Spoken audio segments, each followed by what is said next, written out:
What made 3 grown men so angry with me that they ended friendships over a novelty book about exploring dating apps? Well, today we can try to figure it out as I tell you about my book, which is the one they were all upset about. But first, let's watch this 4-second intro.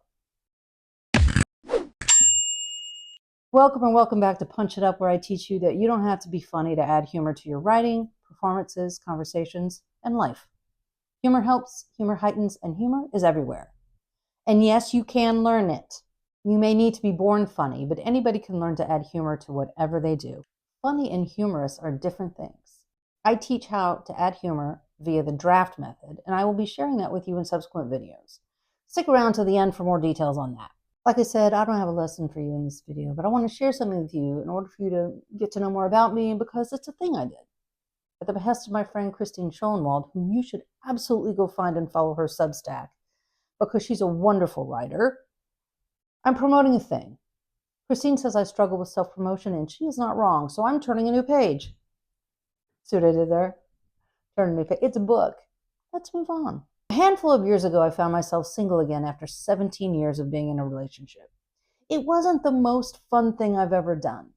After several years of therapy and personal discovery, I was able to laugh about some of it and face my new reality, so I went on the apps. Yeah, I did. No, you're right. It was not a good idea as an elder Gen X to try online dating. But as a result of going on the apps, I realized my deal breakers. And I wrote a book called The Line at Which I Stopped Reading the Online Dating Profile, an exploration of dating app deal breakers. The story of how my 17-year relationship ended involves a surprising twist that almost nobody guesses correctly, and certainly no one in my life saw coming, especially me. The story of that ending is in the introduction of this little guy, and I'll share a hint about what ended us with you in about halfway through this video, so stick with me. The book is mostly meant to be funny. As mentioned at the outset, it also seems to have pissed off some people. Dudes, specifically, a couple of whom used to be my friends. That is not the point of this book, to piss off dudes. I make that clear in the disclaimer. Here, let me read the disclaimer. Disclaimer. All bullet-pointed lines, the lines that stopped my reading further into the profile, have been copied and pasted from actual profiles. I haven't changed punctuation or spelling or grammar or intention. All of the conversation excerpts are real and have not been embellished. All the questions shared here are actual questions asked on actual dating apps. They have not been altered in any way. My answers to those questions have not been altered either. They stand today on said unnamed sites. In case it isn't clear, please allow me to say again, I am poking fun at myself more than the dudes. If you are incensed about these observations and think I am, quote, pathetic and basic, and you feel an enormous need to tell me that it's very clear why I'm still single and how no man would ever love me, I'm simply going to agree. You are probably right on all counts. No need to come find me and unalive me in my sleep with a hammer to my cabeza. I genuinely hope all of these men found what they were looking for, found happiness, found someone far better and loftier and more generous than I am. No harm is or was meant. It's just some things tickle my funny bone that others may find charming. For those of you with a similar sense of humor to me, it is for you I make this offering. Also, if you're a dude who finds this all highly offensive, I have no doubt that the dating apps would absolutely suggest that we are a match. So if you're like me and want to know what on earth could have angered the straight fellas after reading that disclaimer, by all means, check this out. And then feel free to share in the comments below what you read in that book that angered you. All feedback is welcome. You might feel sorry for me in a couple of instances, but don't. I'm here and I'm okay, and I'm laughing about it, so you should too.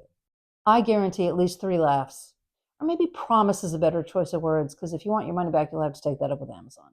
In case any of the dudes I went out with see this, I want to reiterate to both them and you, they were not the problem.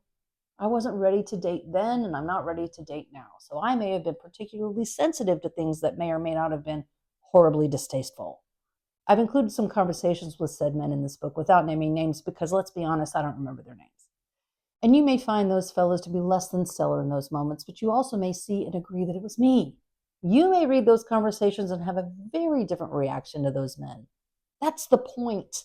We all have different deal breakers, but it's highly valuable to discover what those are. I have no doubt some of you have stories about your experiences on the apps. Some of you will relate to some of these shares. And if you want to share a story with me that you allow me to share on here, on this site, send them to me here. Listen, maybe we can use the draft method to add humor to some stories that have the potential to be not so funny. And then you can have more fun telling those stories going forward.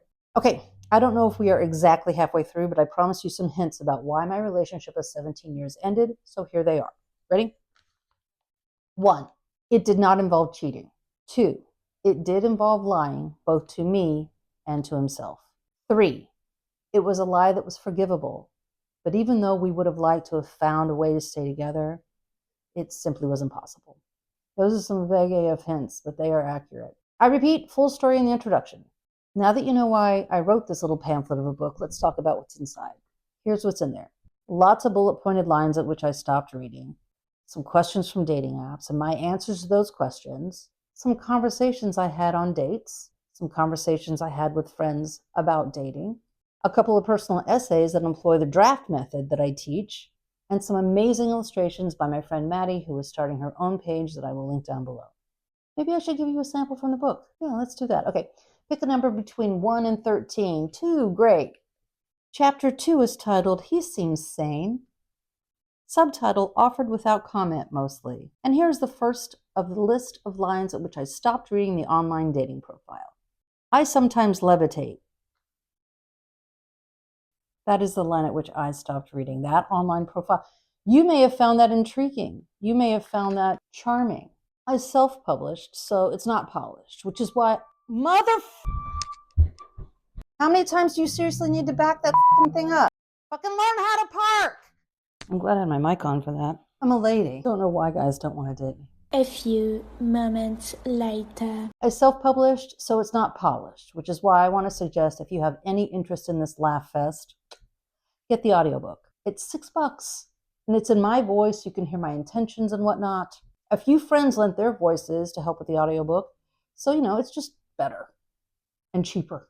By the way, these guys here, that's where I have formatting issues. So if you get the physical book, I suggest you turn it into a drinking game where you take a drink every time you find a formatting error that simply could not be repaired no matter how many times I tried. It guarantees a buzz. It's on Amazon, so go to Amazon, then go to the books tab, then punch in the line at which I stopped, and you'll find it. Looks like this. See? $6. Thus ends my shameless self-promotion. Get it if you want to laugh or if you want to know a little bit more about me.